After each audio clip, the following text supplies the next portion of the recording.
The meeting of the Atlantic County Board of Commissioners is called to order. In compliance with the Open Public Meetings Act of the State of New Jersey, adequate notice of this meeting of the Atlantic County Board of Commissioners was provided in the following manner. Published in the Press of Atlantic City and mailed to the Current and the Hamilton Gazette, and has been posted on the bulletin boards in the County Office Building in Atlantic City, Stillwater Building in Northfield, and the County Clerk's Office in Mays Landing. This time we have an opening prayer. Is that Commissioner Parker? That is. Heavenly Father, guide us that we may be productive leaders of our community. Direct our actions and decisions, O God, for the service of others. Amen. Amen. Stand facing God.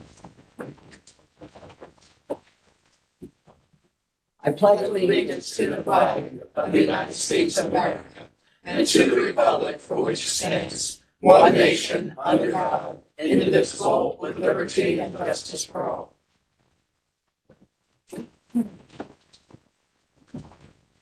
Hey, Madam Clerk, by roll call, please. Ballas. Present. Martino. Here. Corsi. Days. Here. Fitzpatrick. Here. Gatto. Here. Parker. Present. Risley. Here. And Kern. Here. Okay, the commissioners have had an opportunity to review the minutes from October 4th, 2022. I'll entertain a motion to adopt October 4th, 2022 minutes as presented. So moved. Second. Okay, motion made second. There any abstain? Anybody going to abstain? Hit. Sure, Cal, we abstaining on minutes. That's the first time you have ever asked me.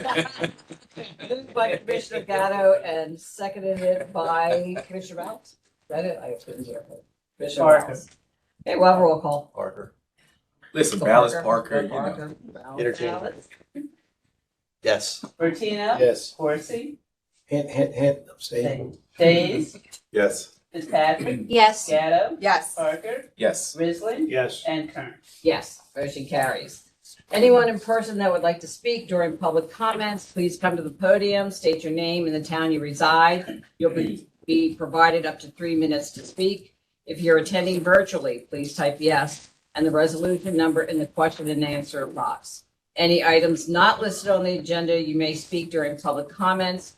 You'll be raised from an attendee to a panelist. When you're raised, please again state your name and the town you reside.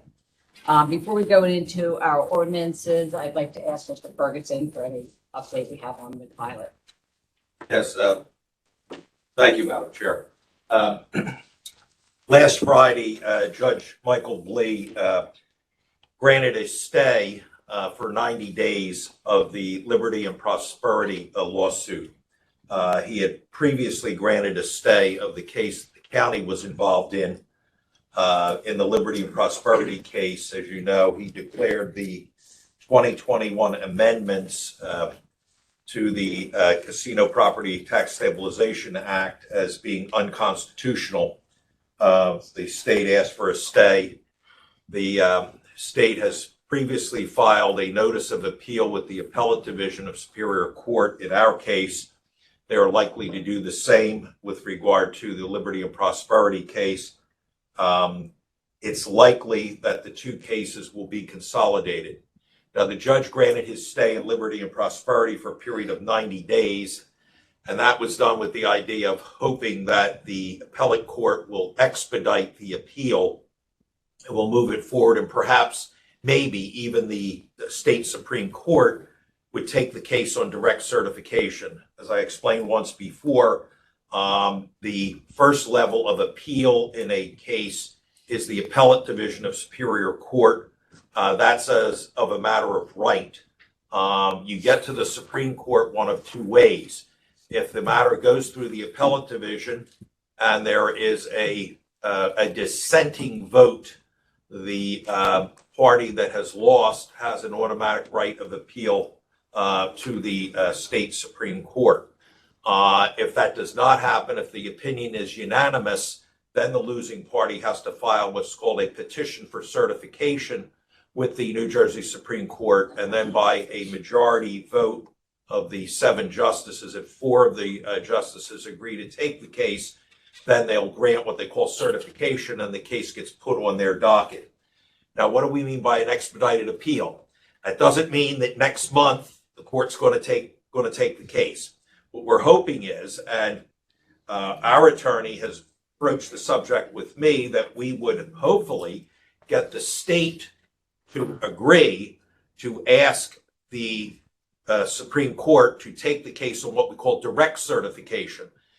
Where there are matters of extreme public importance, and I think this case would qualify as one, sometimes the Supreme Court, where there's an appeal by both of the parties, may take the case and bypass the appellate court.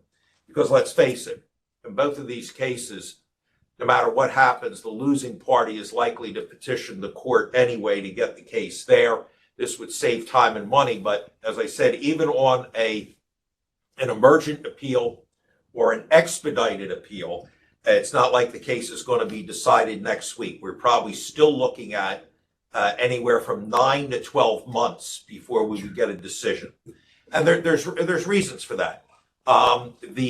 The state is the appealing party in these cases, first to the appellate court. They have to order the transcripts. There have been numerous hearings in both of these cases. They would have to order the transcripts. Those transcripts have to be typed up and all and sent and forwarded to the appellate court, whether it's the appellate division or the state Supreme Court.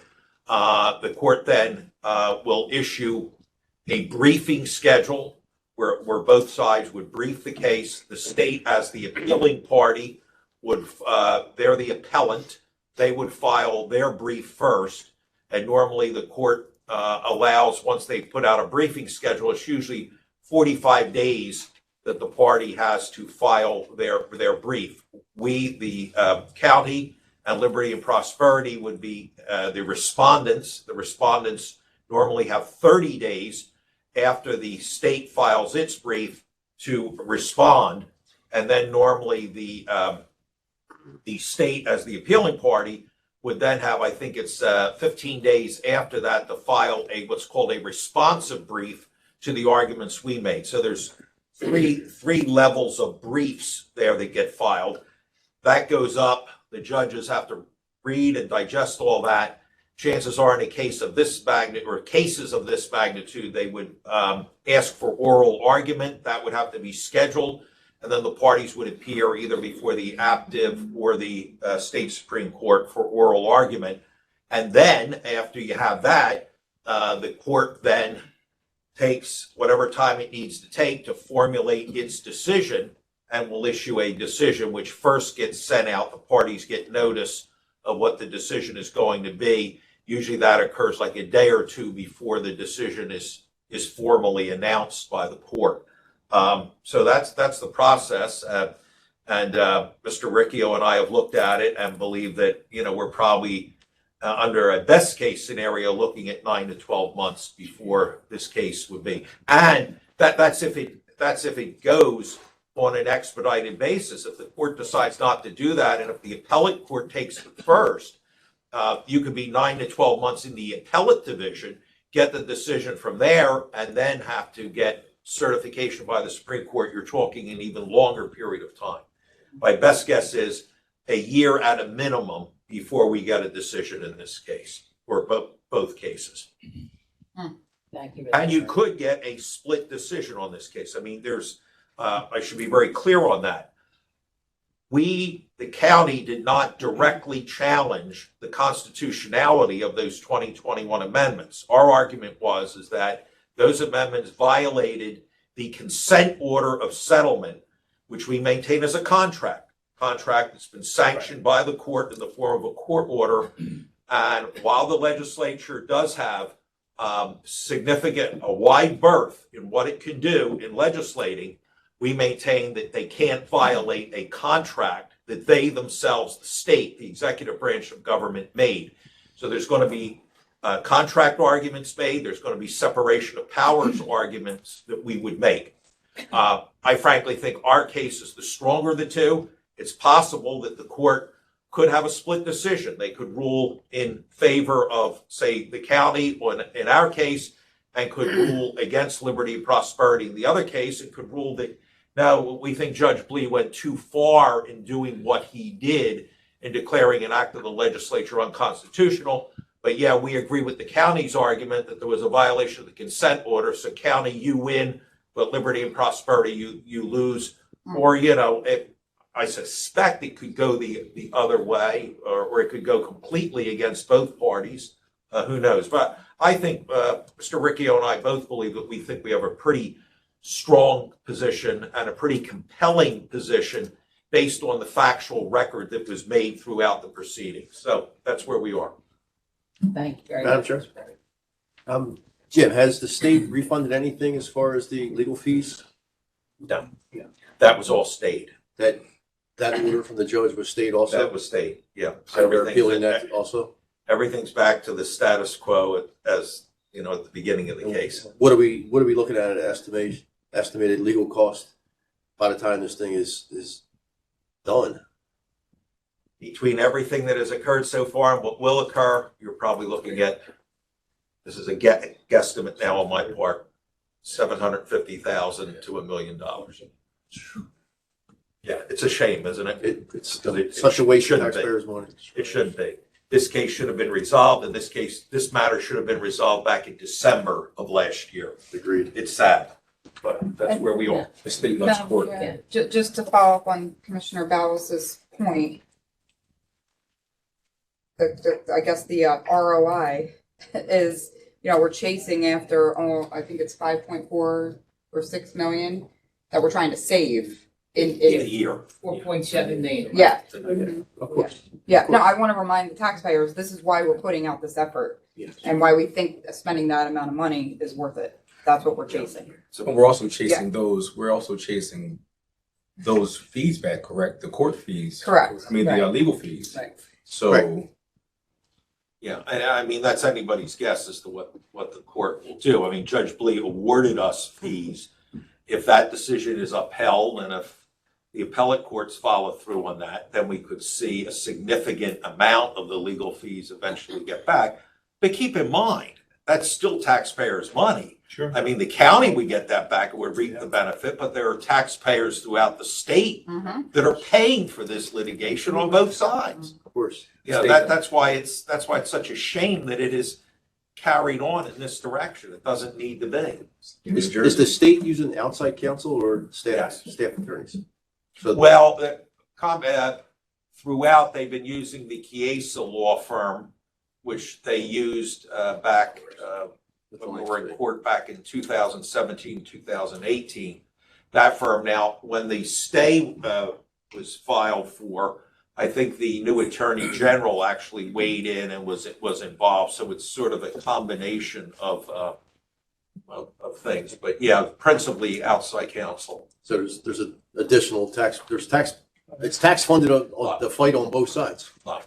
It's ridiculous. Litigation is an expensive proposition. Always was, always will be. There's just no way around that, I mean, I know what our lawyers are charging us per hour, and I'm sure the state's attorneys are charging a similar amount, if not more. Thank you, Mr. Perkins. Okay, thank you. And Thank you. we appreciate your updates because it really is, as Commissioner Gatto said, very important to our taxpayers to understand this issue. Yeah. You can read something in the newspaper, but you don't really know the detail of what's going on, so. thank you Appreciate the very much. opportunity. Thank you. Okay, that brings us to ordinance number 8 for the final reading. Ordinance to authorize the acquisition of a stormwater drainage easement across property identified as Block 266, Lot 1, located along California Avenue in the city of Absecon, Atlantic County, New Jersey, by means of agreement or by condemnation pursuant to the Eminent Domain Act of 1971, NJSA 20:3-1, and following final reading. So moved. Second. Moved by Commissioner Gatto and seconded by Commissioner Risley. Any comments from the commissioners? Madam Chair, just to recognize this is by means of agreement and not by means of condemnation.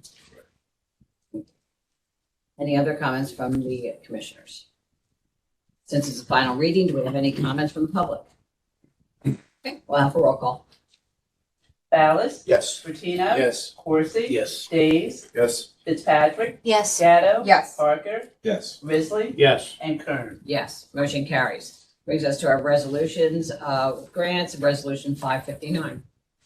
Grant application and acceptance from the New Jersey Department of Transportation through the local transportation project funding to enable the Atlantic County Transportation Unit to continue to provide the 5440 community shuttle in the western part of Atlantic County and the English Creek Tilton Road community shuttle known as the Cross County Connector, amount not to exceed $400,000. Moved by Commissioner Gatto, seconded by Commissioner Corsi. Any commissioner comments? Just, Commissioner Bertino. thank you. Just one, just to let the public know, this Route 5440 community shuttle's been out on the western end for quite a few years now. It's been funded for years through the Pascal Sykes Foundation. That funding ran out, of course, after around probably almost 10 years, I imagine. It was a long time out there, and it's well used and well utilized. And this additional grant application through the New Jersey Department of Transportation will continue that valuable shuttle that we use out there, along with the English Creek Tilton Road run. So it's a good thing. Thank you, Commissioner Bertino. Any other comments from our commissioners? Anything from the public? Okay, we'll have a roll call. Ballas? Yes. Bertino? Yes. Corsi? Yes. Days? Yes. Fitzpatrick? Yes. Gatto? Yes. Parker? Yes. Risley? Yes. And Kern. Yes, motion carries. Resolution 560, please. Grant application and acceptance from the New Jersey Department of Health for the local public health overdose fatality review team 2022, amount not to exceed $75,000. Move. Moved by Commissioner Gatto, seconded by Commissioner Corsi. Any comments from our commissioners? Seeing none, anything from the public? Okay, we have a roll call. Ballas? Yes. Bertino? Yes. Corsi? Yes. Days? Yes. Fitzpatrick? Yes. Gatto? Yes. Parker? Yes. Risley? Yes. And Kern. Yes, motion carries. That brings us to our chapter 159. I'll entertain a motion to combine and adopt resolutions 561 to 564. Move. Second. Moved by Commissioner Ballas and seconded by Commissioner Parker. Any commissioner comments? Seeing hearing none, anything from the public? Okay, we'll have a roll call. Ballas? Yes. Bertino? Yes. Corsi? Yes. Days? Yes. Fitzpatrick? Yes. Gatto? Yes. Parker? Yes. Risley? Yes. And Kern. Yes, motion carries. That brings us to resolution 565 under bid contracts. Amending resolution number 488 adopted September 6, 2022, a renewal bid contract to include Joseph Gartland Beautiful Rags to supply janitorial and custodial supplies to members of the Atlantic County Cooperative. Amount not to exceed $15,955. Move. Second. Moved by Commissioner Corsi and seconded by Commissioner Gatto. Any commissioner comments? Seeing hearing none, anything from the public? Okay, we'll have a roll call. Ballas? Yes. Bertino? Yes. Corsi? Yes. Days? Yes. Fitzpatrick? Yes. Gatto? Yes. Parker? Yes. Risley? Yes. And Kern. Yes, motion carries. Resolution 566. Renewal bid contract with various vendors to furnish and deliver medical supplies to members of the Atlantic County Cooperative. Amount not to exceed $76,190. Move. Second. Moved by Commissioner Gatto, seconded by Commissioner Corsi. Any comments from our commissioners? Seeing hearing none, anything from the public? Okay, we'll have a roll call. Ballas? Yes. Bertino? Yes. Corsi? Yes. Days? Yes. Fitzpatrick? Yes. Gatto? Yes. Parker? Yes. Risley? Yes. And Kern. Yes, motion carries. Resolution 567, please. Bid contract with Arawak Paving Company Incorporated for on-call maintenance resurfacing of various county locations. Amount not to exceed $883,000. Second. Moved by Commissioner Gatto, seconded by Commissioner Days. Any commissioner comments? Question. Chair, is this this little spot that I've been talking about for a while between on the intersection of Moss Mill and Pomona Road? Yeah. That old cemetery that's there that, you told us, I guess, at one point you said it would be done in-house. Is this something that this company can do on this contract? Yes, that would be something that they would do, yeah. And I think Doug is on, he could probably tell you when it is. Right, Doug is here? Yeah, actually that intersection was included in the base bid for this for this contract. Okay, great. Yeah, it's right across, I think it was the Port Gravel Pit that was across. Did he say was or wasn't? I think it was. It is It included. is, right? It is. Oh, okay. Yeah. All right, okay. All right, thank you, because like you said, it really stood out when they resurfaced the roads down there. Any other commissioner comments? Chair. Yeah, can we just have a list of what's going to be covered in this? So apparently he already has the list, right, of what this is going to cover? We do have a list of about 13 or 14 sites. We don't know if we could get to all of them with the funding that we have available. So we're kind of prioritizing the list, and we will get done what we can get done. Okay. Can you just give us an update as to what it is? We'll have a roads and bridges meeting, we'll get into the roads and bridges committee. Thank you, Madam Chair. Just to add to that, it's just a maintenance program. We've talked about this where we've had some sections of road deteriorating. Rather than wait to go out for a bid and do the whole section, this will allow us the opportunity to go do those issues that pop up occasionally where we get potholes in sections and replace it. That's what it's meant to do. It's not meant to circumvent anything, but it's good to have. It's a good tool. We need it, especially given the conditions, around the area, and then the process to get, I don't have to tell you guys what it's like to get permits and stuff from the state to do projects, how long and lengthy it is. So this will allow some options. Thank you. Any other things from the commission? I just have one question. Jerry. Yep. There's only one bidder. That was the only bid. I think that was the only bidder, correct, Doug?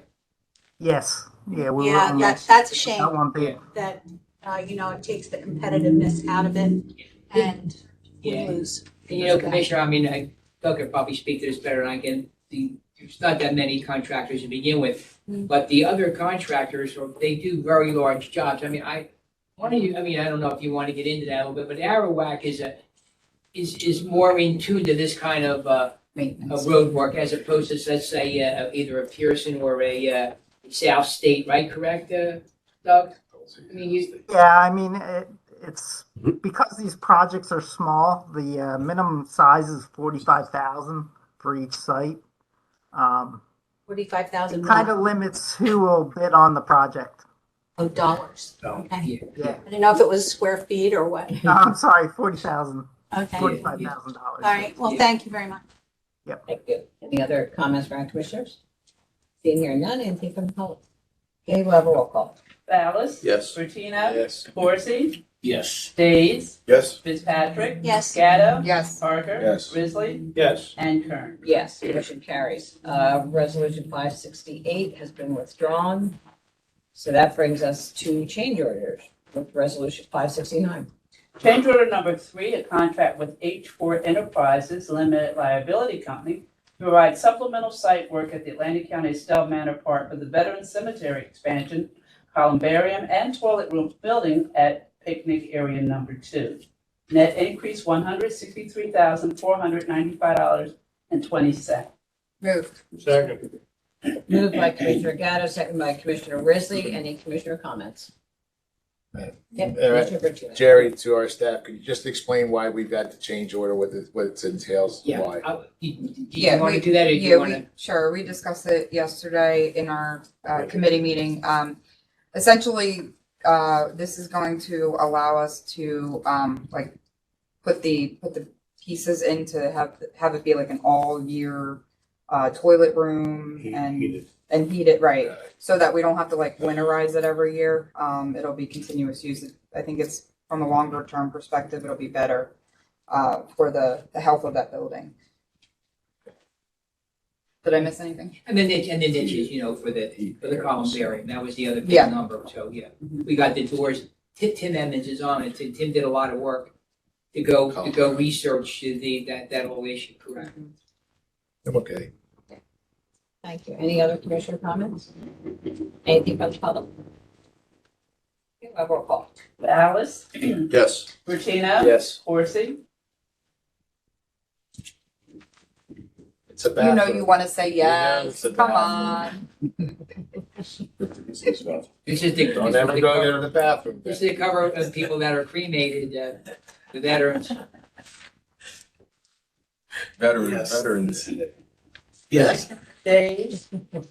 Yes. Fitzpatrick? Yes. Gatto? Yes. Parker? Yes. Risley? Yes. And Kern. Yes, motion carries. Jerry, I will say that, Madam Chair, if I may, I don't know, most folks have been out to Sacramento lately, but the outstanding job that they're doing to that whole entire area, not just for the cemetery, but in the surrounding areas. I mean, you go to any given time, you lose the front of your car with all the potholes. You talk about potholes, but they have really cleaned that place up out there, and it's looking good. It really is.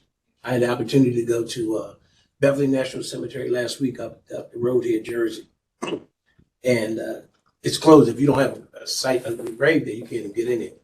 Just happened to be going there with someone who had a plot there. What a cemetery. And they keep it up. It looks like National Arlington Cemetery. I said that to say I started bragging about how cemetery is not National Cemetery, but it's the Veterans Cemetery. And I was telling people how we have made more room, cleaned it up. It looks real nice. And people like to take the loved ones there. So as much as I don't like change orders, I mean, I was kind of like, Amy kept kicking me over here to vote for it, but it's money well spent. It really is. Yeah, thank you, Commissioner. It brings us to Resolution 570. Amending Resolution Number 147, adopted April 24, 2018, a funding agreement between Atlantic City Electric Company and the Atlantic County Workforce Development Board to add additional class offerings and to permit the ACWDB to pay participant stipends in the Atlantic City Infrastructure Program, no additional costs. Move Second. Moved by Commissioner Ballas, seconded by Commissioner Corsi. Any comments from our commissioners? Seeing here none, anything from the public? Okay, well, roll call. Ballas? Yes. Bertino? Yes. Corsi? Yes. Days? Yes. Fitzpatrick? Yes. Gatto? Yes. Parker? Yes. Risley? Yes. And Kern. Yes, motion carried. Resolution 571, please. Amending Resolution Number 366, adopted August 18, 2020, a memorandum of understanding with Atlantic County Improvement Authority to engage professional grant writing and implementation services for county projects and activities through the 2019 CDBG and Home Investment Partnership Program to extend the term date only, no additional costs. Move. Second. Moved by Commissioner Gatto, seconded by Commissioner Corsi. Do I have any comments from our commissioners? Seeing here none, anything from the public? Okay, well, roll call. Ballas? Yes. Bertino? Yes. Corsi? Yes. Days? Yes. Fitzpatrick? Yes. Gatto? Yes. Parker? Yes. Risley? Yes. And Kern. Yes, motion carries. Resolution 572, please. Amending Resolution Number 606, adopted November 9, 2021, an alternate method contract with Acela Incorporated for software licensing and maintenance for the Atlantic County Environmental Health Unit to extend the term date only, no additional costs. Second. Moved by Commissioner Ballas, seconded by Commissioner Bertino. Any comments? Seeing here none, anything from the public? Okay, well, roll call. Ballas? Yes. Bertino? Yes. Corsi? Yes. Days? Yes. Fitzpatrick? Yes. Gatto? Yes. Parker? Yes. Risley? Yes. And Kern. Yes, motion carries. Resolution 573. Amending Resolution Number 604, adopted November 9, 2021, an alternate method contract with Point Click Care Technologies Incorporated to add a new module to the billing and electronic medical record software for Meadowview Nursing and Rehabilitation Center. Net increase $625.65. Moved. Second. Moved by Commissioner Gatto, seconded by Commissioner Corsi. Any commissioner comments? Seeing here none, anything from the public? A roll call. Ballas? Yes. Bertino? Yes. Corsi? Yes. Days? Yes. Fitzpatrick? Yes. Gatto? Yes. Parker? Yes. Risley? Yes. And Kern. Yes, motion carries. Resolution 574. Amending Resolution Number 545, adopted October 5, 2021, an interlocal services agreement with Atlantic County Improvement Authority to provide project management services for various county capital projects to extend the term date only, no additional costs. Moved. Second. Moved by Commissioner Gatto and seconded by Commissioner Days. Do we have any commissioner comments?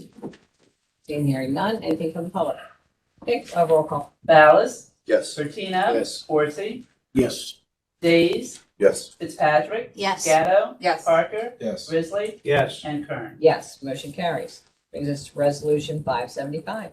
Amending Resolution Number 147, adopted March 29, 2022, a shared services agreement with Cape May County to provide public health officer services in the amount of $7,000 July 1 through July 31, 2022, and $5,500 per month from August 1 to December 31, 2022. Move. Second. Moved by Commissioner Gatto, second by Commissioner Risley. Any comments from our commissioners? Madam Chair, just want to represent that our acting our acting department head will be taking this test in November, and I'm sure she'll be successful. And when she is, then we'll be able to stop paying Cape May County for the service. Thank you, Commissioner. Any other comments from our commissioners? Seeing, hearing none. Anything from the public? Okay, we'll have a roll call. Ballas, Yes. Bertino. Yes. Corsi. Yes. Days. Yes. Fitzpatrick. Yes. Gatto. Yes. Parker. Yes. Risley. Yes. And Kern. Yes, motion carries. Resolution 576, please. Memorandum of Agreement with the Humane Society of Atlantic County to provide veterinary services for animals seized by the prosecutor's office, amount not to exceed $10,000. Move. Second. Moved by Commissioner Parker and seconded by Commissioner Ballas. Any commissioner comments? Seeing, hearing none. Anything from the public? Okay, we'll have a roll call. Ballas, Yes. Bertino. Yes. Corsi. Yes. Days. Yes. Fitzpatrick. Yes. Gatto. Yes. Parker. Yes. Risley. Yes. And Kern. Yes, motion carries. Resolution 577. Memorandum of Agreement with Fraternal Order of Police Lodge Number 34, Rank and File Corrections Officers for a formal written collective bargaining agreement incorporating the terms of the MOA for a 4-year period commencing January 1, 2022. Move. Second. Moved by Commissioner Corsi and seconded by Commissioner Parker. Any comments from our commissioners? Madam Chair? Yeah.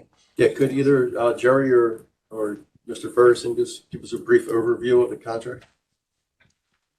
Yeah, this is a 4-year contract. The what I'll call the current contract expired as of the December 31 of 2021. This would carry us through retroactive to January 1, 2022, and would run through December 31, 2025.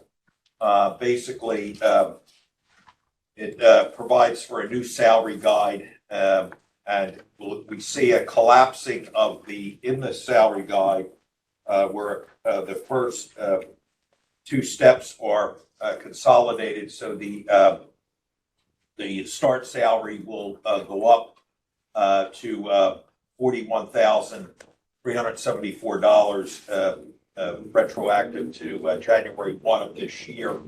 That will be an increase. The start salary at the step 1A level was $36,652. So there was a nice increase there. We got them up near where they wanted to be at the top step of the guide in 2025. We also, on the medical benefits provisions, they agreed to make New Jersey Direct 2030 as the base plan. And what that means is that'll save some money for the county because that's the least expensive plan that the county offers under the state health benefits plan. And they've agreed to make that the base plan. If any of the officers decide to go with either Direct 15 or Direct 10, they have to pay the difference in the premium between those plans. We added, in the holidays, we added Juneteenth because that's been a holiday now that we've observed the last 2 years, but it wasn't in the expiring contract, so that will now be formally added in. So those are the essentials of it. They approved it at a meeting they had recently, and we think it's a good deal and in line with moving the people in law enforcement forward. So they believe and the county believes this starting salary will make it more attractive for us to be able to hire CEOs. We certainly hope so, So, thank you. Perfect. Thank you. Thanks. Any other comments from the commissioners? Seeing, hearing none. Anything from the public? Yes. Nick Procaccini. Okay. And I'm sorry, what was the last name? Nick Procaccini. Mr. Procaccini. President. Mr. Procaccini, are you there?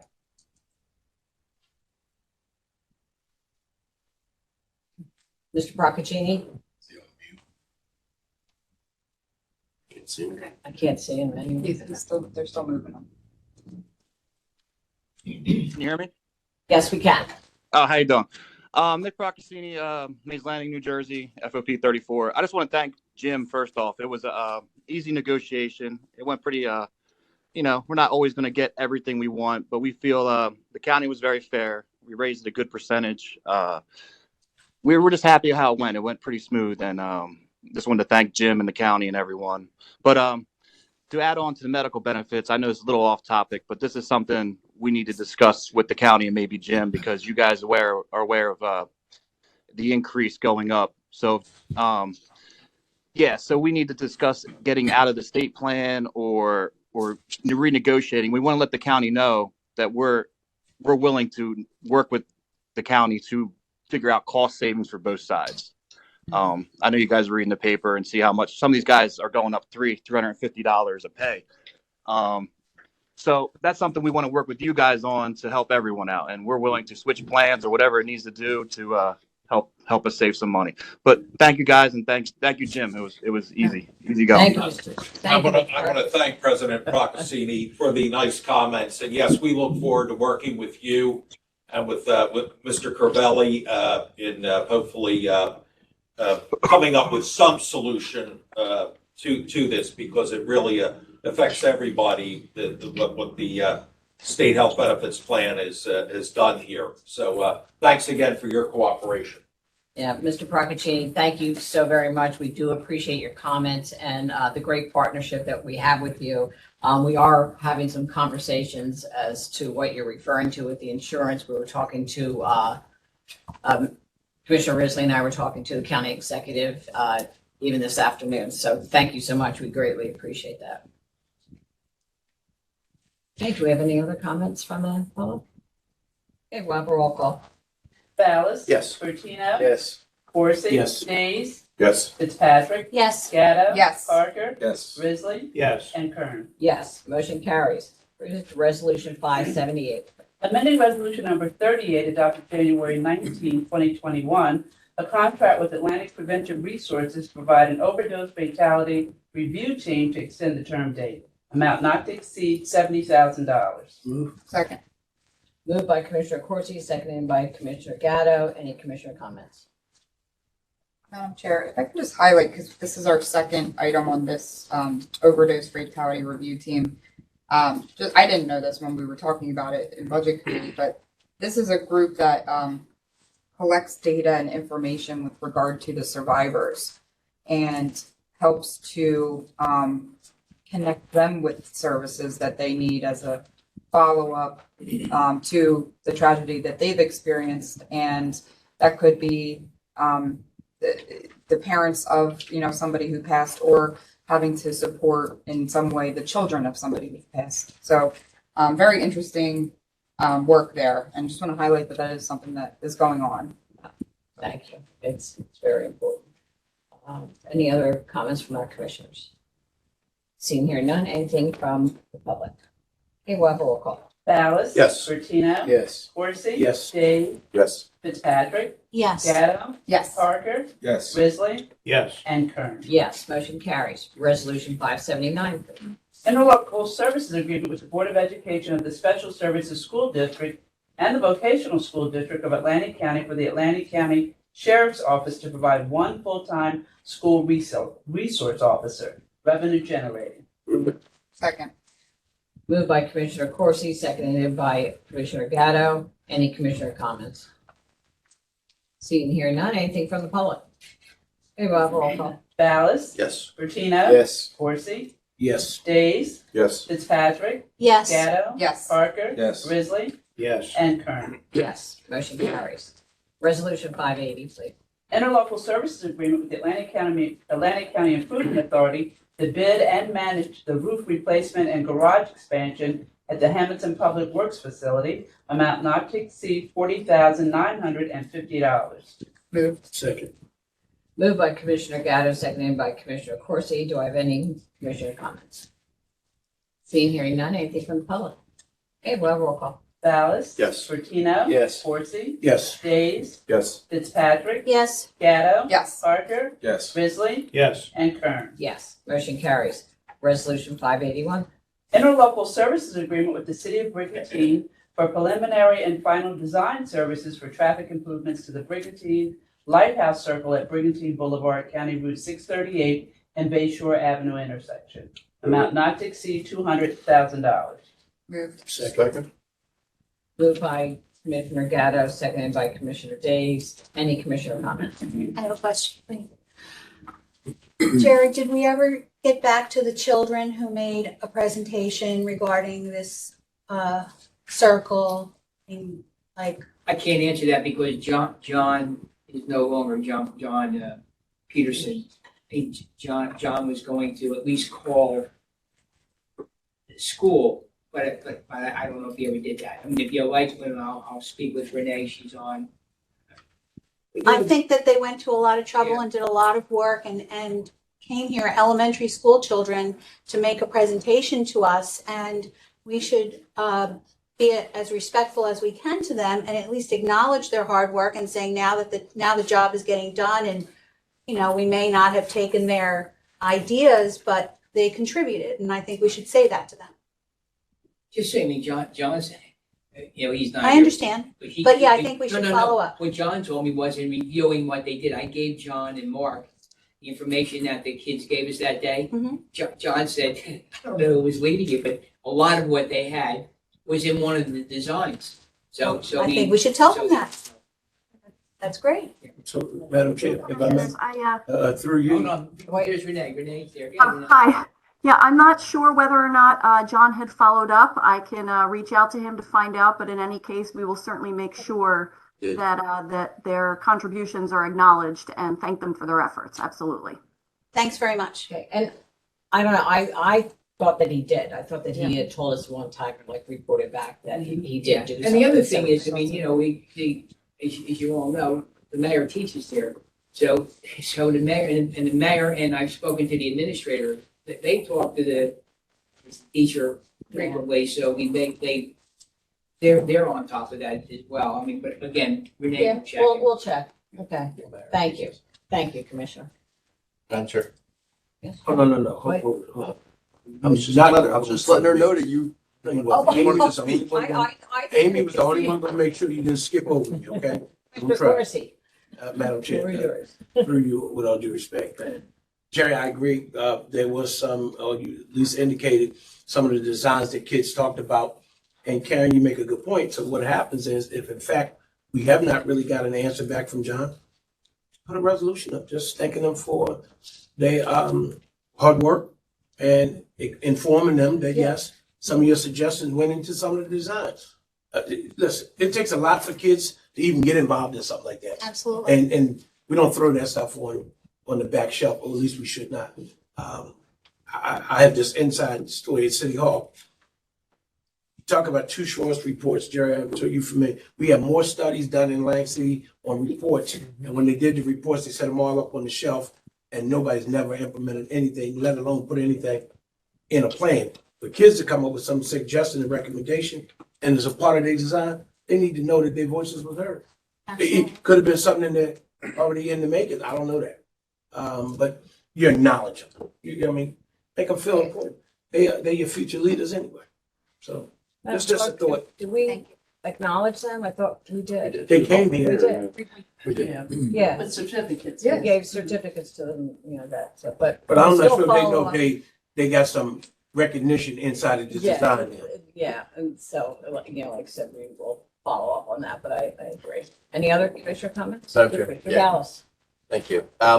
Yeah, I believe John did follow up. I'll follow up with the teacher. As we all know, they came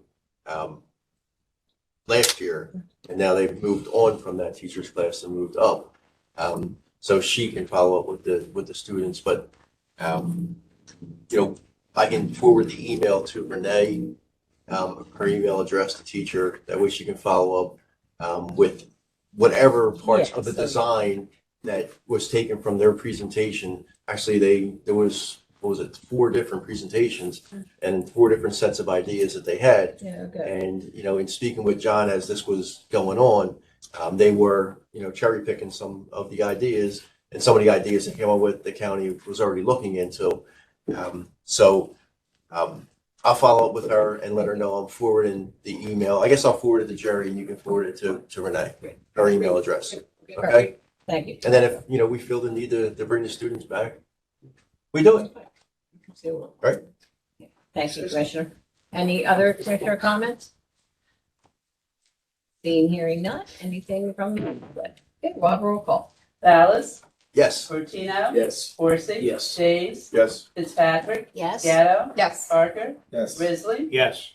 And Kern. Yes, motion carries. That brings us to resolution 582. Acceptance of deeds, easements from various grantors in accordance with Atlantic County planning standards.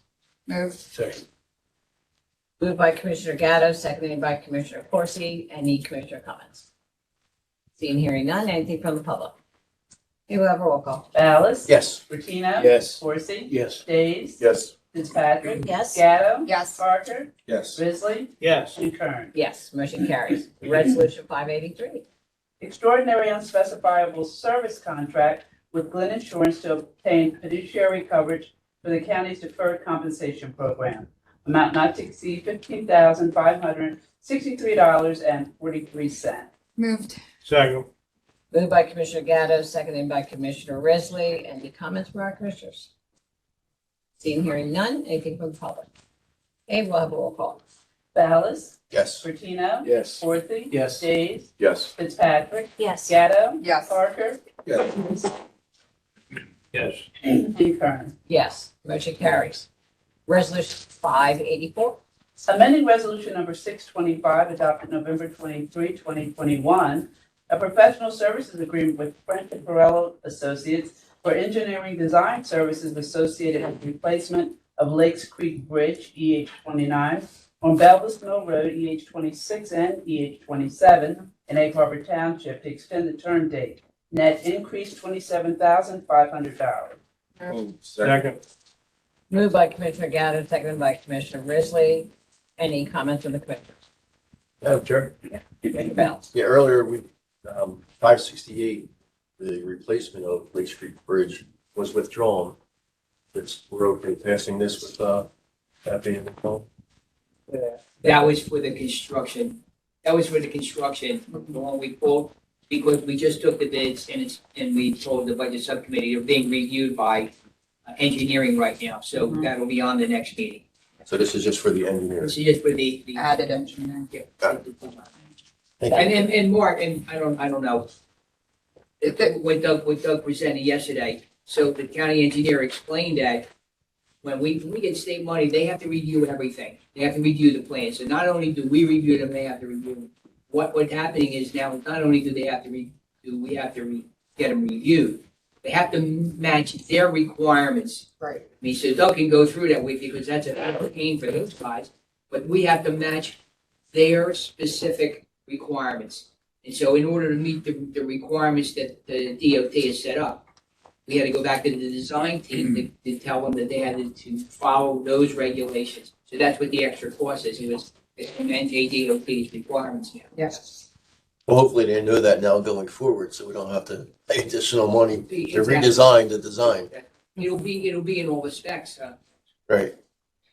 Thank you. Any other comments from our commissioners? Seeing, hearing none, anything from the public? Okay, we'll have a roll call. Ballas? Yes. Fortino? Yes. Horsey? Yes. Days? Yes. Fitzpatrick? Yes. Gatto? Yes. Parker? Yes. Risley? Yes. And Kern. Yes, motion carries. Resolution 585. Alternate method contract with Point Click Care Technologies Incorporated to provide proprietary billing and electronic medical record software to Meadowview Nursing and Rehabilitation Center, amount not to exceed $78,507.46. Moved. Second. Moved by Commissioner Risley, seconded by Commissioner Gatto. Any commissioner comments? Seeing here none, anything from the public? Okay, we'll have a roll call. Ballas, Yes. Martino. Yes. Corsi. Yes. Days. Yes. Fitzpatrick. Yes. Gatto. Yes. Parker. Yes. Ridley. Yes. And Kern. Yes, motion carries. Resolution 586. Memorandum of Agreement with Communication Workers of America, number 1075, Division of Public Health, for a new formal written collective bargaining agreement to ratify the terms of the Annex MOA for a 2-year period commencing January 1, 2022. Move. Second. Moved by Commissioner Corsi and seconded by Commissioner Gatto. Any comments from our commissioners? Chair, same as the last contract. I would some highlights from Mr. Ferguson. Mr. Ferguson? Yeah, the last contract expired at the end of 2021. Jen Starr, who was with my office for a long time, was negotiating this contract, and at the time she left, we had agreement for the first 2 years of the contract. We were trying to nail down provisions for calendar years 2024 and 2025, but we didn't quite get there. And the union was anxious to get something in place, particularly with open enrollment coming up. And so what I said to the union negotiator, Tom Fagan, is that, Tom, unless the union will accept the last offer that we made for the 4 years, the best I can offer you is that we agree on what we've agreed on for the 2 years and move on. One of the other reasons we did that, and normally we don't do 2-year contracts, especially because we're already 9 months, almost 9.5 months through the first year of this 2-year contract. So we'll be back at it again in the fall of next year. But the other thing is this unit has a few people, probably anywhere from 3 to 5 people that have been there a while that are expected to retire probably next year. So the unit makeup is going to be different. And it's for that reason that I said, let's go forward with the 2-year contract, and we'll deal with other issues, when we have to deal with them. But that's the reason for it. Otherwise, we would have held out for a 3 or 4 year contract. So Thank you, Mr. Ferguson. You're welcome. You know Keeping any more busy. now before you talk? Say again.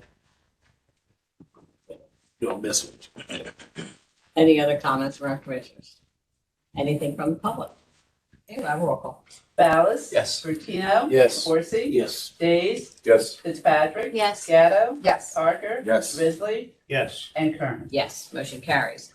I'll entertain a motion to combine and adopt resolution numbers 587 and 588. Move. Second. Moved by Commissioner Parker, seconded by Commissioner Risley. Any comments from our commissioners? Seeing here none, anything from the public? Okay, we'll have a roll call. Ballas. Yes. Martino. Yes. Corsi. Yes. Days. Yes. Fitzpatrick. Yes. Gatto. Yes. Parker. Yes. Risley. Yes. And Kern. Yes, motion carries. Prior to us combining and adopting the roadway solicitations, I think we have Mr. Feinstein in the, did you want to make some comments prior to? Just come for Okay. comments and see if you have any questions. Okay. Okay, I'll entertain. Thank you. Okay, you're very welcome. I'll entertain a motion to combine and adopt resolutions number 589 to 591. So moved. Second. Moved by Commissioner Risley and seconded by Commissioner Parker. Okay, that concludes the written portion of our. You have to vote. I gotta vote. I gotta vote. After we Ballas. Any commissioner Yes. comments? Oh. Any comments from the public? Okay, we'll have a roll call. Ballas. Yes. Martino. Yes. Corsi. Yes. Days. Yes. Fitzpatrick. Yes. Gatto. Yes. Parker. Yes. Risley. Yes. And Kern. Yes, motion carries. Okay, that concludes the written portion of our agenda. Any reports of special committees of the board? Okay, seeing none, any unfinished business? I have a question. Jerry. Jerry. Yes, Oh, yeah.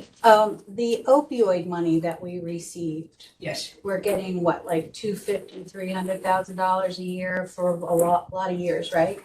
Has that money been dispersed yet? The first 294, or whatever, 293, we had the committee meet. They made recommendations on about 266,000. The award was going to Atlantic Care, and part of the award is going to Shore Memorial. And Okay. it's for, they, over the course of the last several years, they trained the doctors and the nurses in the emergency room. If they spot somebody who, potentially is a substance abuser, they now have a space in the hospital that they move those people into. They try to detox them, they get them into a program. It's a really nice program, and I think they were doing it 2 days a week. They made the proposal to try to get to 5. The recommendation from the full committee, it's 30-some people, was to see if you go to 7 days. So that's what the recommendation will be. There's roughly about 24,000 left, and we put a review committee together to see if there are other issues in the community. So as soon as all those recommendations come in, we'll come back to the board with those agreements. And so that's a wonderful program. It sounds really useful and positive. Is that process repeated each year for the entire time of the settlement, or do Atlantic Care and Shore Memorial now, are they getting that money every year? Well, we would have to, on the 266, part of it is, in other words, the 266 is for both of them. Most of it goes to Shore, but Atlantic the Care. money that, Atlantic Care, most of the money that would go to Shore is based on the fact that if they get somebody in the emergency room, they would utilize the services, and Atlantic Care has agreed to take those people. That's, so we deal with the transporting and some other services for the people that would walk into Shore Memorial under those same circumstances. Okay, my question is, does the committee reconvene each year when we Yes. get the payment and listen to other proposals? Other proposals, yes, yeah, hopefully they would. We're all hoping in county government that one of the committees stays together and actually tries to refine the services that are in the community to the point where there are agencies that work together just naturally, and there are other agencies that get money and they go do their own thing. When they need to talk to somebody else, they talk to somebody else. We're trying to have this one committee to go and try to put on paper what the system looks like, and then try to get the system to be more collaborative. And so hopefully over the course of time, that will occur. That will probably Yeah. work a lot better Yeah. too. Right. Thank you. Thank you, Commissioner. Mhm. Yeah, really great service, it really is. Any other unfinished business? I have another one. Okay. So you may recall that on August 2nd, I brought a presentation, Center for Climate Integrity, and asked the county to consider joining the lawsuit that had 20 or so members to sue Big Oil the way that we sued the opioid manufacturers and Big Tobacco and so forth. Well, today, the Attorney General of the state of New Jersey announced that the state of New Jersey is filing suit against Exxon and a couple of other big oil producers for the damage that they knowingly gave disinformation about that causes climate change, which is so important in our area because, we were just here 2 weeks ago and we all got flooded. So I think that that's a big win for the state. It's a statewide lawsuit, and that'll help pay for the damage that's been done. We saw there was a story in the paper this past week that talked about the Back Bay areas of Atlantic City that flood, and it will cost $80,000 approximately to raise each house. So that's what that money would be used for. Thank you, Part of it, Commissioner. Anyway, Thank you. I'm very pleased. Any other unfinished business? Okay, any new business? Madam Chair. Richard? Yeah, at our next meeting, I intend to sponsor a resolution regarding the crisis that we have at hand with the health insurance. We've all been reading about it. We've received a letter from the county executive. It seems as though there's a solution for the state employees, but when it comes to the county employees and municipal employees, I guess we're chopped liver, we're gonna take it on the chin, and that's not right. I don't know how you run a board for 18 years with 3% increases, and all of a sudden you're gonna have a 20% increase. So we need some transparency on this. We gotta get some answers. I'm not an insurance expert. I do investments, but I'll tell you, I'm gonna start learning about this. This is gonna be a huge problem for us. And I would like us to, if the board agrees, request maybe someone from the state health insurance program to come here and talk to us so we can get better educated on this whole topic, because this is a topic that affects not just the county, but every city in the county and every county, city, the state. So this is a huge, huge issue. We need some answers. We need transparency. We need why. How can you run an operation like this and then suddenly you find out at the 11th hour we're going to have a 20% increase? So with that, I just throw it out there, if we could ask someone from the program to come here, they probably won't, but we can ask. Madam Chair, if I may. So I certainly agree with my colleagues. And if you notice the last few meetings, I've been saying the same issue about they rush to have a vote, talk about increasing health benefits right before open enrollment. And it's the same story we all saying. State 3%, everybody else is getting screwed, even the city of Atlantic City, in conjunction with what we're looking at. Galloway Township, Bridgeton, and other municipalities have a different type of insurance. It's better, it's what they have or better. So it's not a bad program. It's cheaper, but you're getting the quality service, kind of, if I'm using the right word. We're looking at that. Like you said, we give employees raises, then we take it right out of the raise and put it to the health benefit. Where the hell, where's the beneficiary, right? So it's all of our responsibility to attempt to try to do everything we can to try to reduce that number. When it first came out, I think I said it a couple meetings back, we've got to be very careful. Keep raising, not us collectively, but raising health benefits. You're going to lose police, fire, teachers, you name it. Folks are going to walk away because they want to be locked into that rate. 24%, 20%, 30%. Come on. Where does it stop? Whoever the brain was in the state of New Jersey, they came up with the 3%. I'm not mad at them, but hell, they could at least filtered it down to the municipalities and the counties. Where other folks are going to fill that grunt. So when folks are trying to make ends meet, come on, you're taking it right out of them, taking it right from them because you're raising the rates. And some of them, listen, it is what it is. They living paycheck to paycheck. And every extra dollar you taking from them, they feel it. Yes. If I ain't feeling it at the pumps, I'm feeling it at the supermarket. We feeling it. Yeah. Then you're going to feel it again in healthcare. And so I agree with you. I certainly like to be a co-sponsor with you on that. I think all of us should be. But we need to send that message loud and clear. Good luck getting somebody from the state. Commissioner Parker know folks in the state. I know state folks in the state. Karen, all of us probably know somebody in the state. At least we can put our requests out there. Whether they send somebody, like you said, it's another story. But it's worth the try. Sure. And even with that, you put a resolution and send it to our legislators. They got to fight on our behalf as well.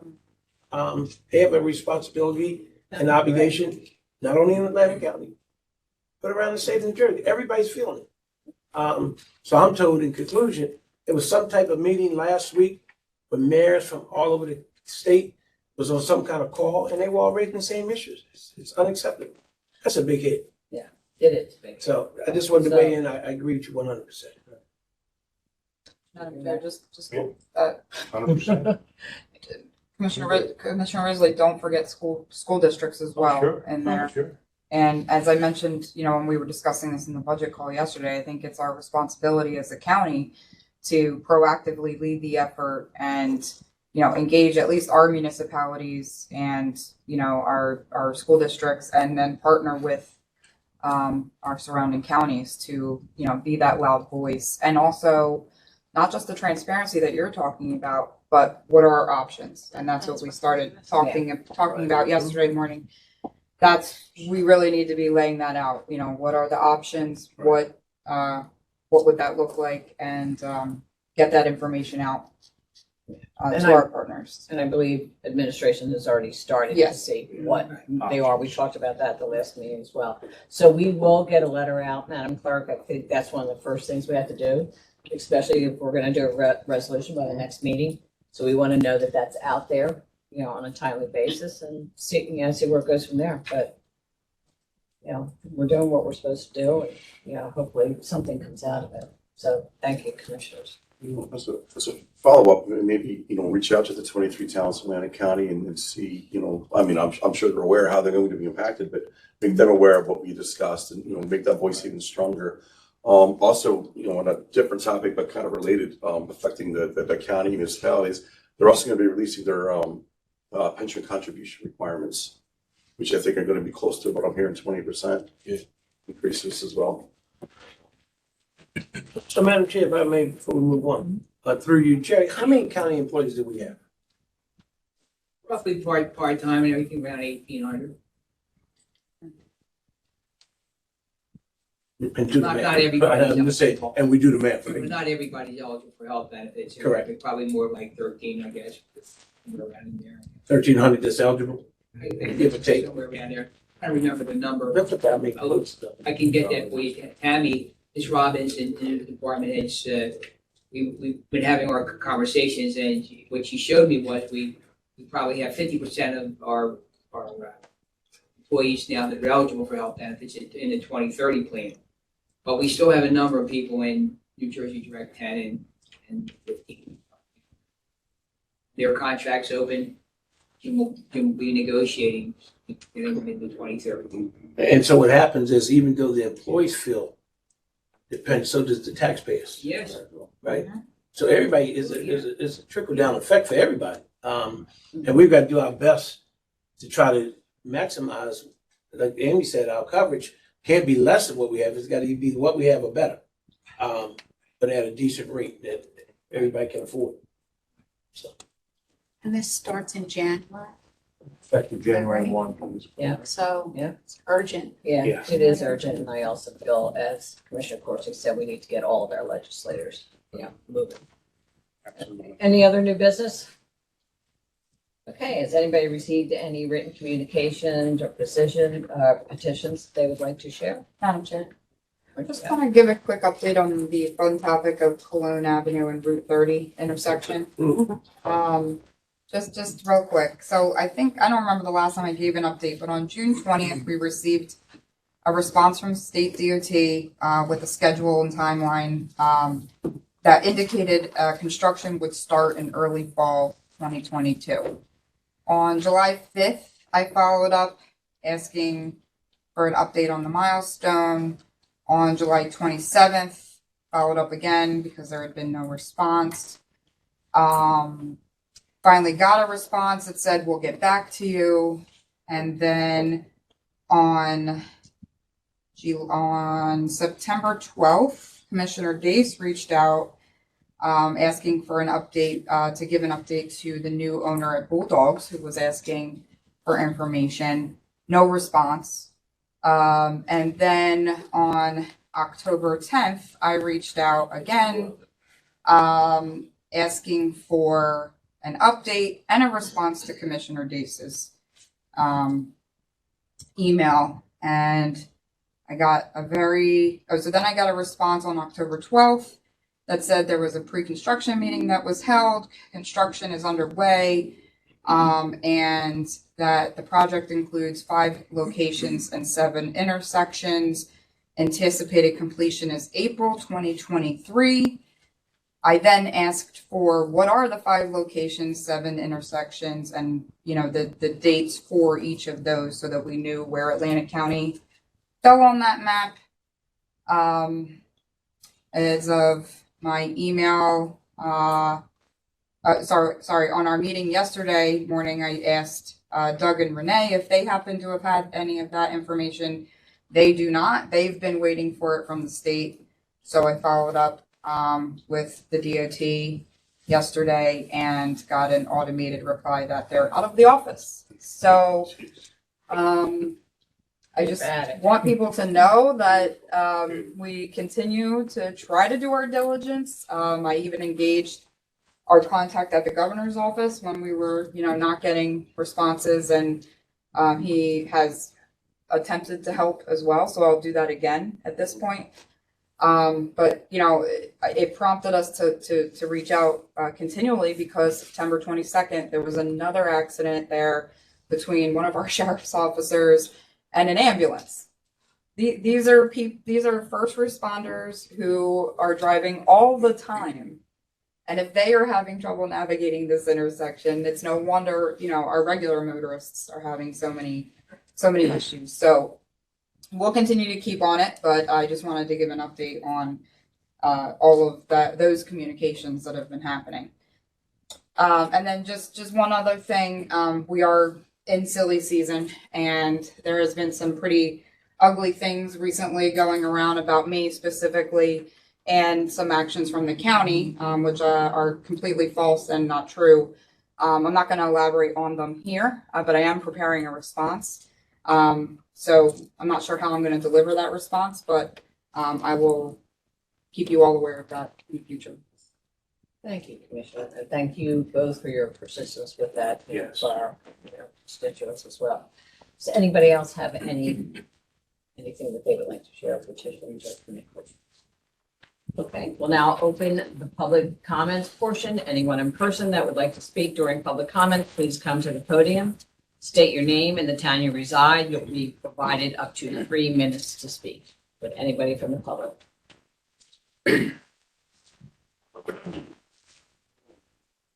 Good evening, Madam Chair. Good evening. Commissioners.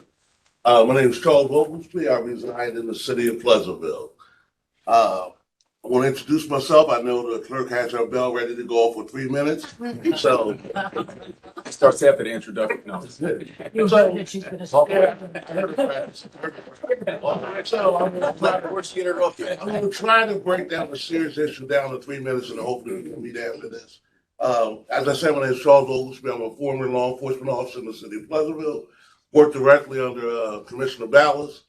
I've also worked as a canine. We won't hold that against you, but I understand. But he was a good supervisor. Directly worked under Commissioner Ballas. I'm a former canine security guard, so I work canine. And I'm also the first SRO officer that was assigned to the city of Pleasantville when we got out of the DARE program and went to working inside the schools, and this is back in the 90s. So my history has always been involved in working with our youth and caring about our youth.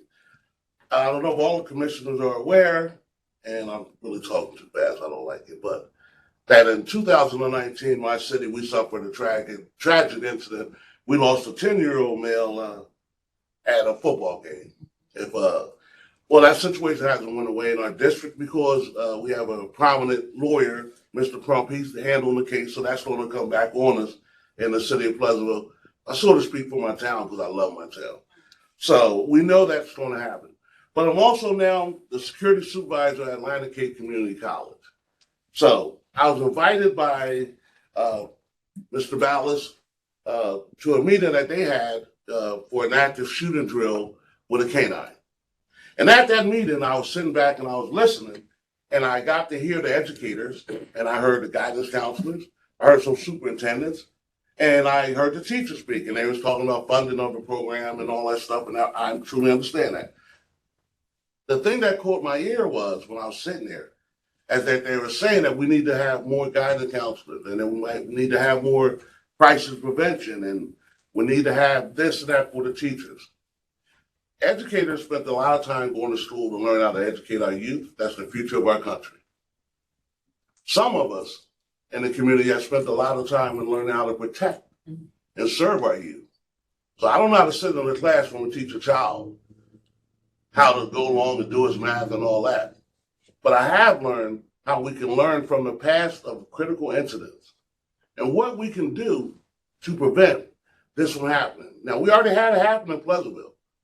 We also had it happen in Lion City, sir, and behind the school where the young child was shot after school. Texas, I learned one thing. in that situation. If we all watched that video Texas, the Uvalde, Texas back in May, 72 minutes was outrageous. We all know that. But the law enforcement first responders, when they were there, I don't know if everyone's seen the tape, when they were fired upon.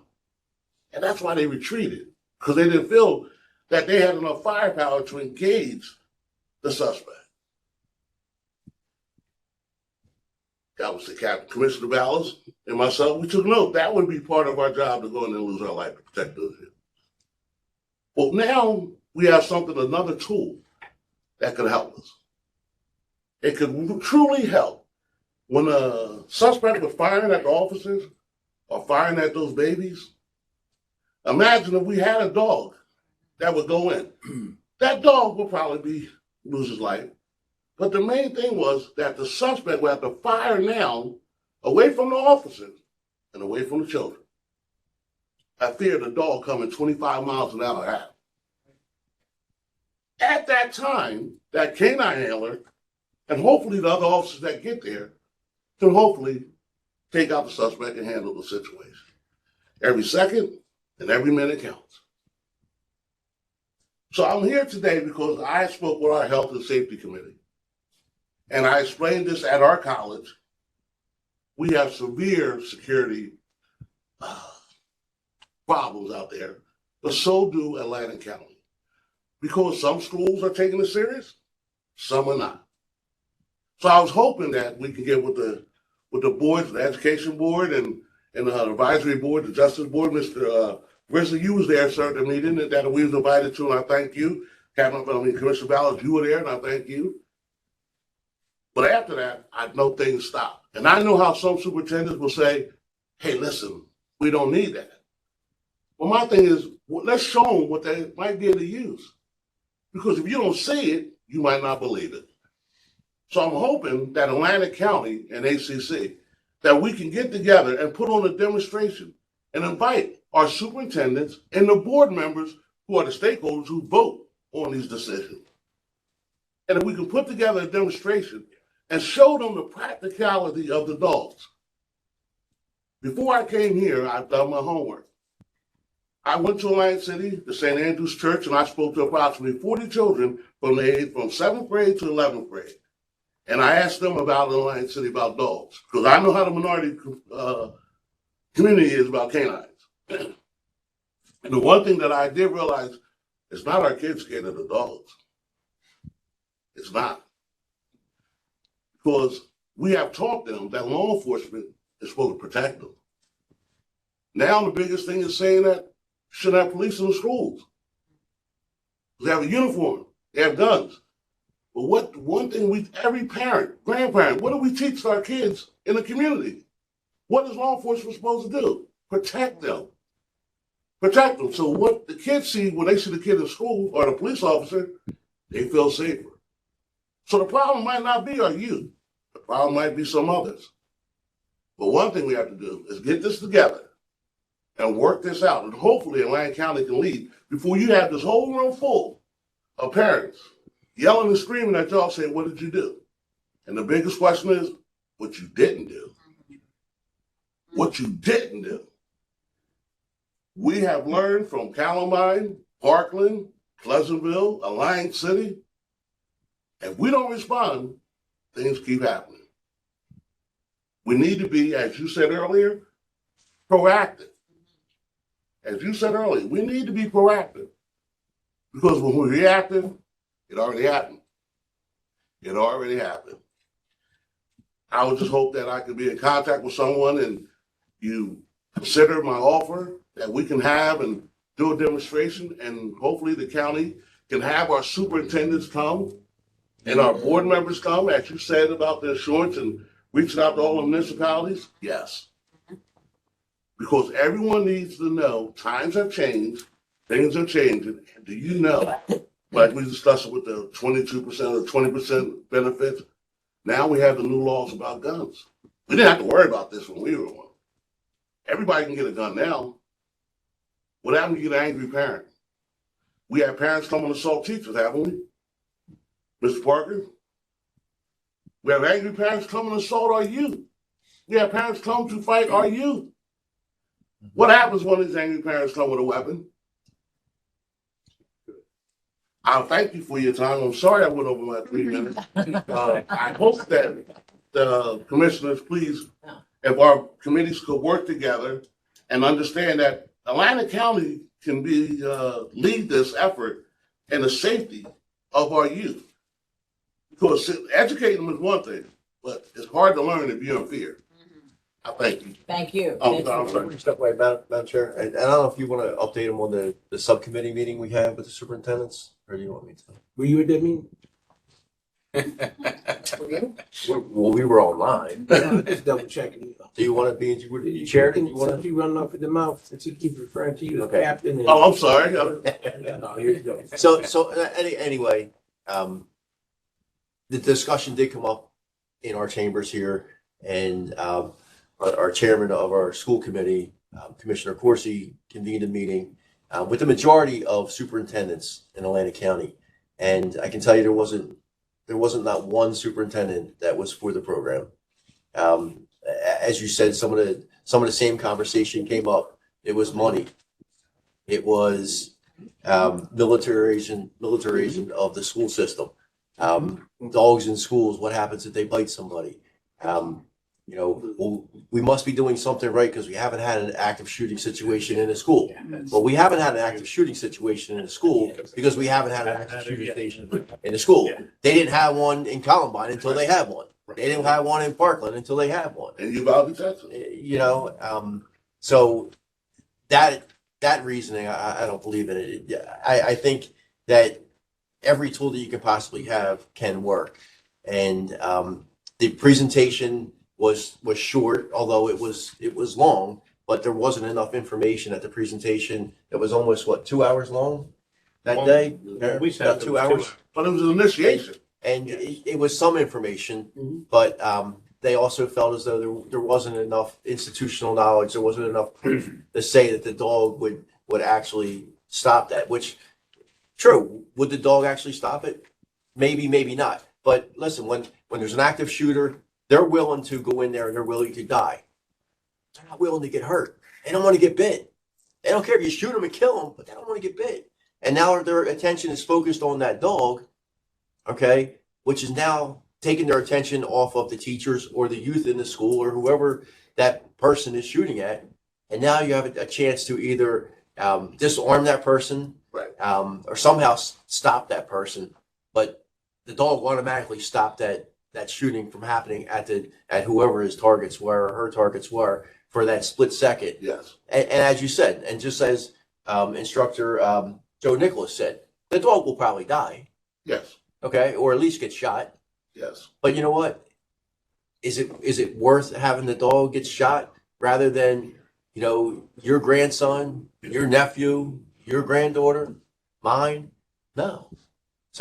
But we have not, so far, that presentation did not convince the superintendents. And again, it's not our decision. It's the decision of the Board of Education and the superintendent. So how it makes it past that blockade. Well, the demonstration, that what I noticed in that meeting was, they're saying things that they never saw, but only what they hear. That's the problem. That's why I said we need to have a demonstration. Right. To show them. People are used to seeing police dogs. Yeah. They don't understand. This is not a Right. police dog. Correct. Right. Okay, it's not an apprehension dog. Right. It's not a drug sniffing dog. It doesn't track lost children. It's there for one purpose. It hears a gunshot, it takes that handler to that location. And that's what we can show them, where we can actually show them that there's a difference. We can have an explosive dog, which sniffs for gunpowder. That's all it does. Don't bite you. It'll sit down when it smells the gun. Or if it smells gunpowder on a person. We say things, but we don't visualize it and we don't say it. That's why I'm trying to figure, how can we have a demonstration in our county for those who want to see? And then you can actually say, well, I don't know. But when you see that, you might be impressed the way these dogs and the handlers are trained. Because that's what I was hoping that we can somehow, I don't know how, but I'm speaking up to say, if we can get a demonstration with our county superintendents and them or somehow, or have a meeting, I don't know what my next step be, or to meet with the Well, So, Mr. Oglesby, if I could, so ACCC, you said you went to ACCC. I helped them, yeah. They're in favor of hosting this demonstration? Yes. Saying yes to hosting a demonstration? We will host the demonstration on Atlantic Cape Community College. So, Mr. Oglesby, let me play that, Madam Chair, if I may. Yeah, I know, Commissioner Fitzpatrick is raised her hand. I'm sorry. That's okay. I have so many feelings about this, but I just want to say that the dog will work if the gun goes bang and the dog's running 25 miles an hour toward the shooter. But you said yourself that the police officers in Uvalde felt that they were overpowered. They were outgunned.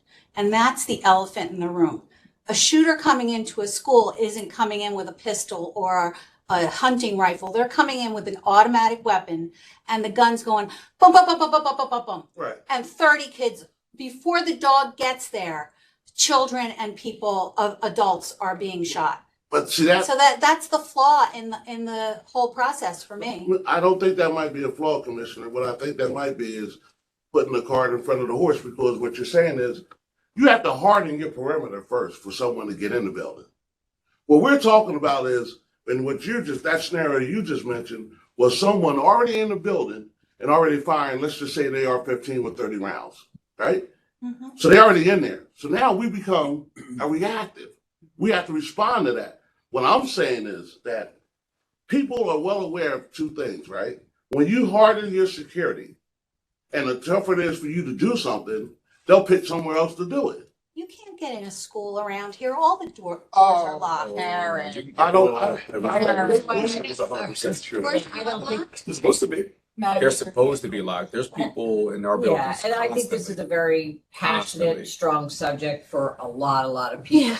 So if you want to, I mean, right now you're discussing something having to do with demonstration to get a message that you have and where people can come in and comment as well. And So- visualize and see the training. So we will get this to our committees. And then, and I mean, we have two committees that, we have between our education committee and our public safety committee.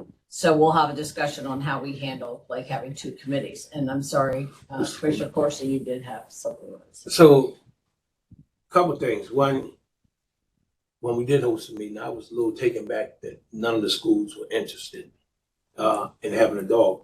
And all of them said, even in our minutes, if you read the minutes, not at this time. That's right. But I don't think they were so gung-ho that they were interested in even seeing a demonstration or not. But at that meeting, that would have been potent information, at least offer. When we had the meeting, would you be interested in at least a demonstration? We did not have that information available. They need to see that. Right. And so the next question I would have for you, does ACCC have a dog? No, that's why we're doing. No, you're doing it. No. You don't like to talk fast, right? No, I don't. But so I'm not going to talk fast neither. Yeah. You want to do the demonstration, but that didn't tell me that ACCC has a dog. That's why I'm doing the demonstration. ACC doesn't Divide have them into the program. They're already going into the program, but we're moving that way. But they want to see it too. That's why we're hosting it, so they can see it themselves. Because That's I not was what you told. said, I have no objection No, to I it. understand. That's not what you said, though. That's why I wanted to see if you want to host the demonstration, which is fine. You never said ACCC was interested in perhaps making or having a dog. We are interested, and I just got the word last night that we will be interested after the demonstration when our what are they called, trustees can see it, or Yes. trustees. So that's one of the reasons why I'm doing it, because the trustees also want to see it. But ACCC is a different breed here, because that's an open college. That's right. And I'm talking about you can park in and Ms. Frank, you said all the schools are secure. Absolutely Well, not the college. Well, Not the college, but Elementary schools are supposed to be. Supposed to be. That's a problem in the school, don't you think? Well, I'm just gonna this is a very, very passionate subject. So we're not gonna solve it like. No, I'm just here but offering what it. I'm gonna give you my opinion just real quickly. You gotta get to the parents. you got to get to school boards and the parents, because the parents, you know, they get involved as well. You know, you could do a demonstration during a basketball game. You could do a demonstration somewhere, you know, but that, I'm not even going to get into that because I think the committee can pick that up. They can come up with some ideas and move it forward. And, you know, your passion is definitely, you know, heard. I understand it, but we are not going to solve it tonight. No, I'm just asking. No, I'm not. If the committees, if I can somehow, we can hook up with the committees. And we'll do that, and we will do that. And I'm sorry, Commissioner Madam Gadd. Chair, I'm sorry, but I do want to be heard on this because I feel very strongly about this. Number one, I sit on the Board of School Estimates with a couple of my colleagues for ACIT and ACCC. I 100% would vote in favor of having a dog in both of the districts that we control. Emphatic yes. Yes, ma'am. Number two, this was a topic that I became very interested in. In 2019, I attended the Academy graduation where Canine Meadow, who is at Cumberland County, was presented. And there was a beautiful video that was done at that ceremony that explained the history, the research that went in, how the learnings from different school incidents and in tactical training exercises from around the world had been garnered to develop this training. Yes. And then delivered to this dog and the handler. I think that video we need to 100% be making public to people because I think it's inspiring and I think it helps get the message to some of these people. And it was inspiring to me because I did not know Exactly. that they had a dog I trained for that. left there extremely passionate about it.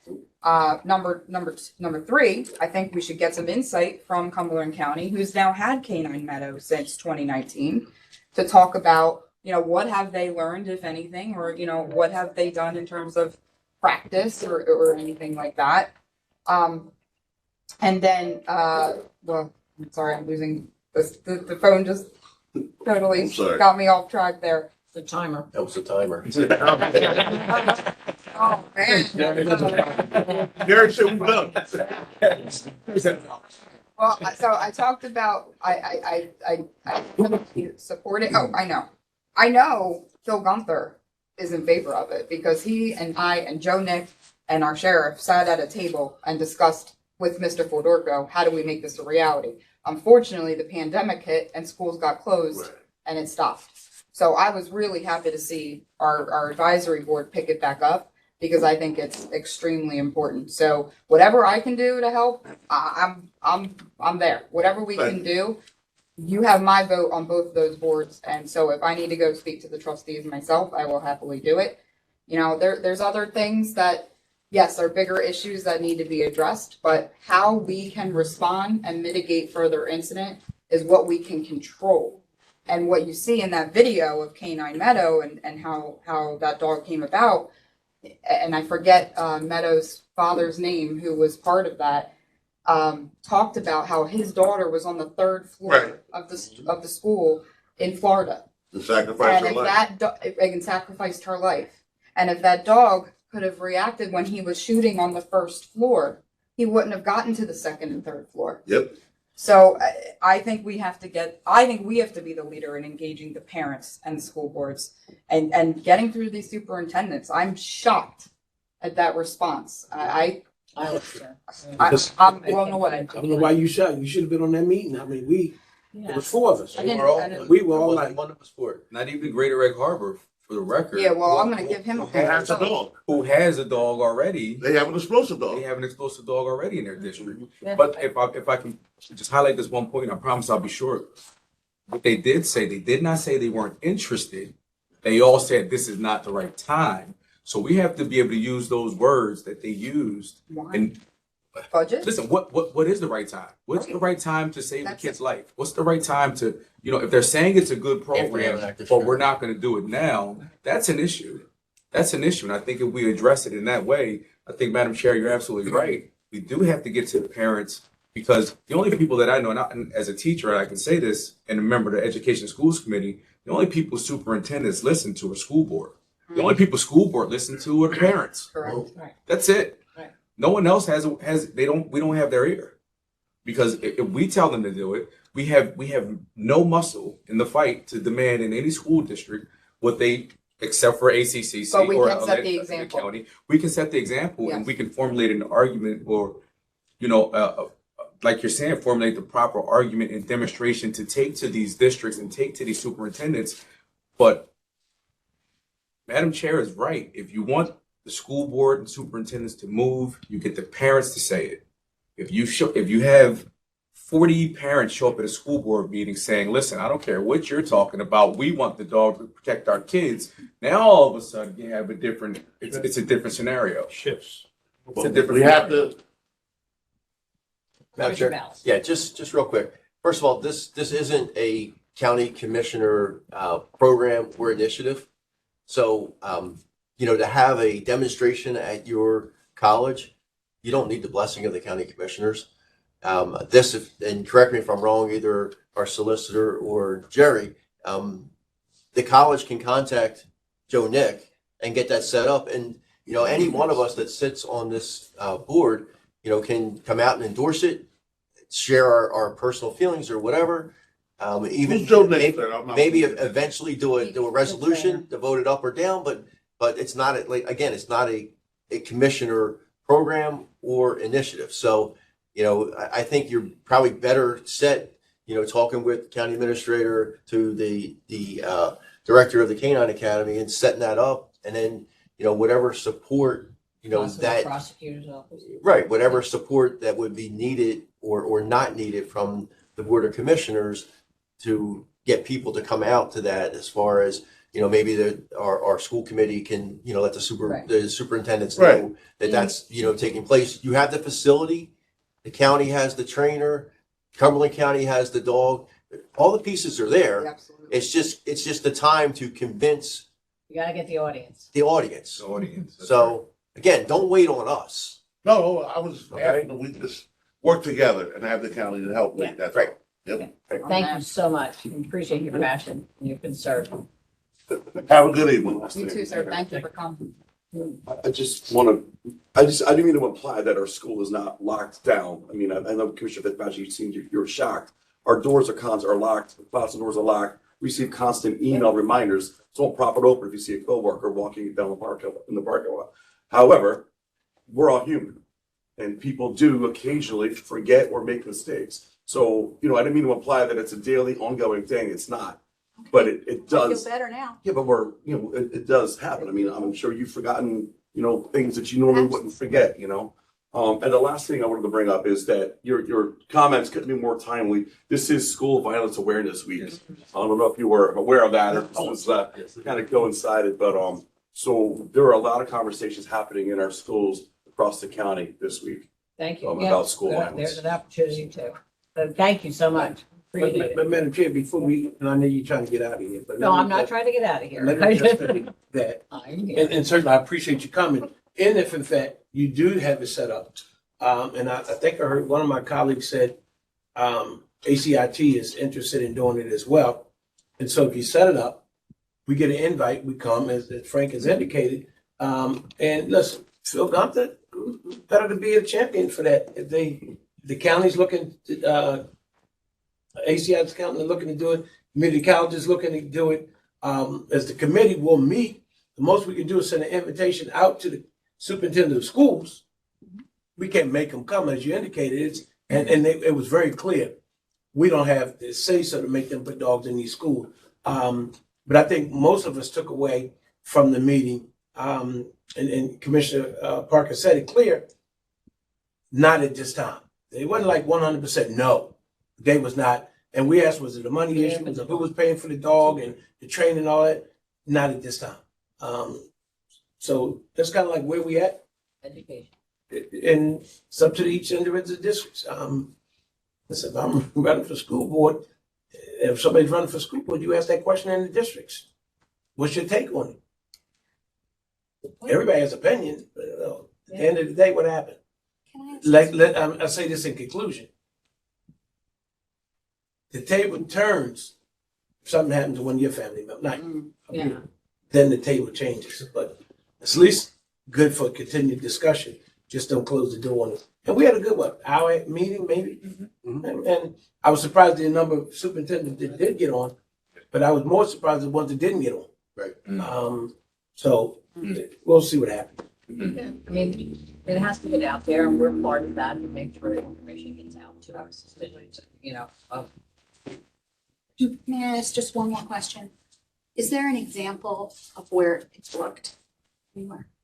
Cumberland County is the first dog. In the Do you mean, is there an example where there was an active shooter and a dog dog and it worked?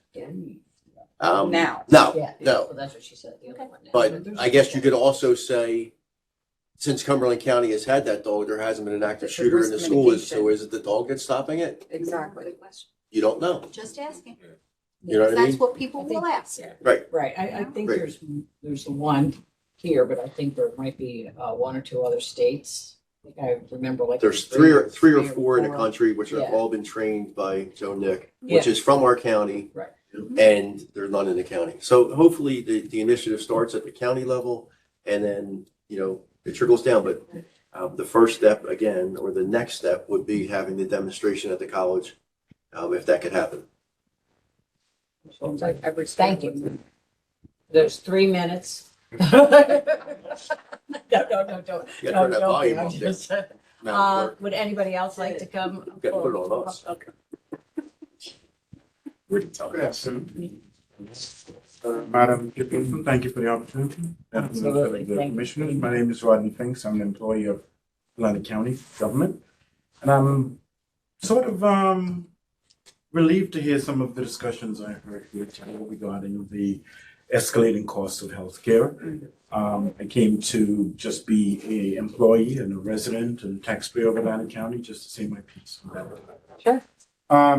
I tried literally to fill it out. I did my best job. I'm not even sure if I did it correctly. Because when I checked the information and the links that we were sent, I got 3 different numbers. One from the county, one in the three plan comparison, totally different numbers. And then I got another number from the NJDPB, which is Pension and Benefits, talking about the local monthly active group. And this is from January next year to December. 3 different numbers for which to start. So at this point, I don't know where to start. Do I pick the number from NJDPB? Do I pick the number that the county centers? Or do I pick the number from the 3 plan comparison that I got the link to? I don't know where to start. I picked the one from the county.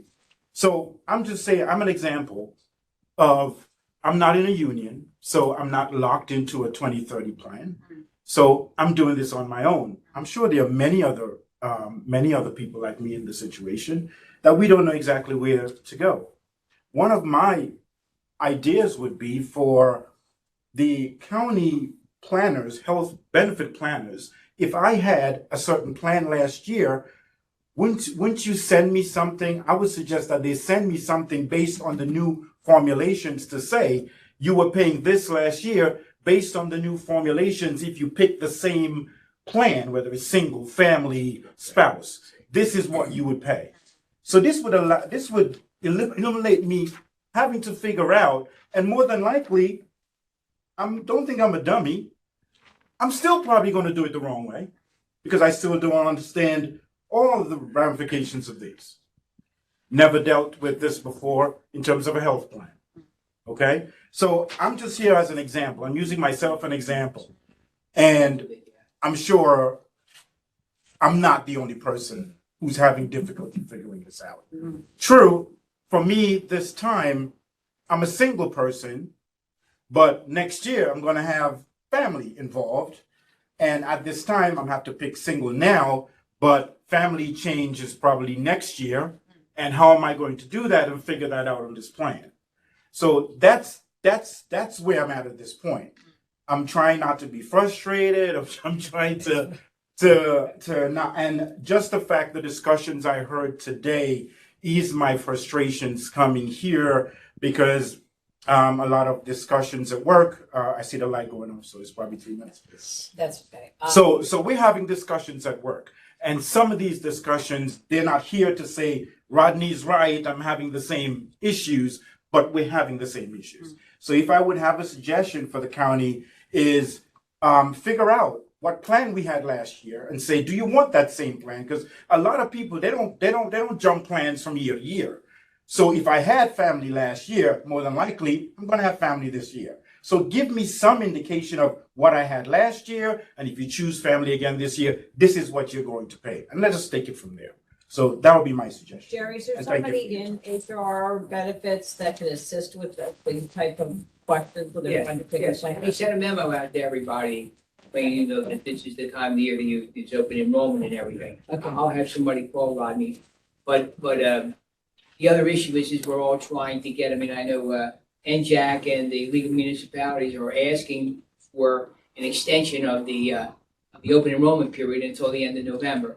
So that's what we're working on now. I mean, so I'll have somebody call Rodney to go through some of that, but I'm not sure we have all, unfortunately, I'm not sure we have all the information yet. So that's what I'll have to talk to Ms. Robbins about.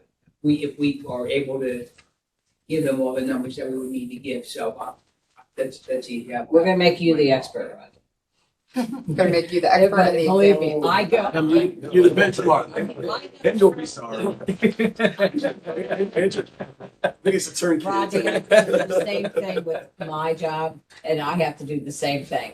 When they all these new plans come out, and then we have to look at them, we get books like this, you gotta look at the, so, I feel your pain, but. Well, Rodney, we'll that's get how I somebody got to up help you here. out.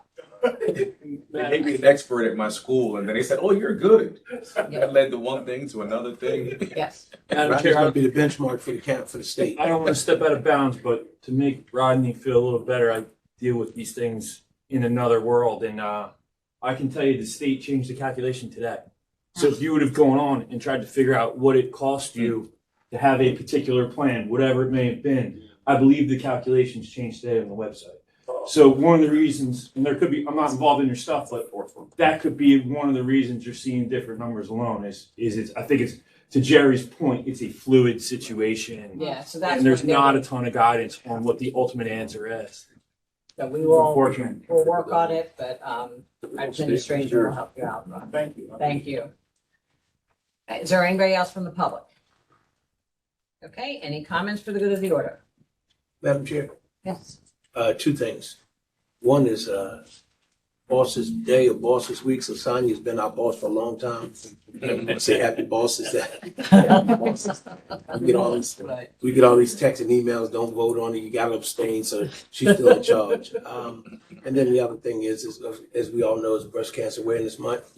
And we all celebrate in different municipalities, different things are going on, and we always worry about our next door neighbors. Somebody's always diagnosed with cancer one way or the other, but when you see them, give them a hug, they be like, listen, you'd be surprised. Just little small kind words go a long way with people. Because you never know what somebody else is going through. Very true. Thank you, Commissioner. On that note, Eat Clean organization, which is a small business in Galloway, is doing a giveaway to nominate somebody who is dealing with breast cancer, and they will, I believe, send meals to the home as part of Breast Cancer Awareness Month. So check out their website; it's a pretty great program. And I also know we're getting into Halloween here, and many people in our communities are doing trunk or treats. So that, I think that's very, very nice that, we're doing that, and go Phillies.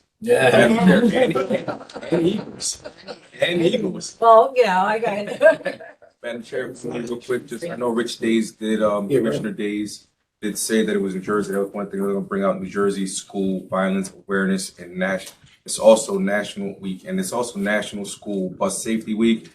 It's also, today is the last day for voter registration. The deadline is today. If you want to be involved in the general election, today is it. And today is the International Day for the Eradication of Poverty. Thank you. Anything else for the good of the order? Okay, so I have a motion to adjourn. So moved. Second. All those in favor? Aye.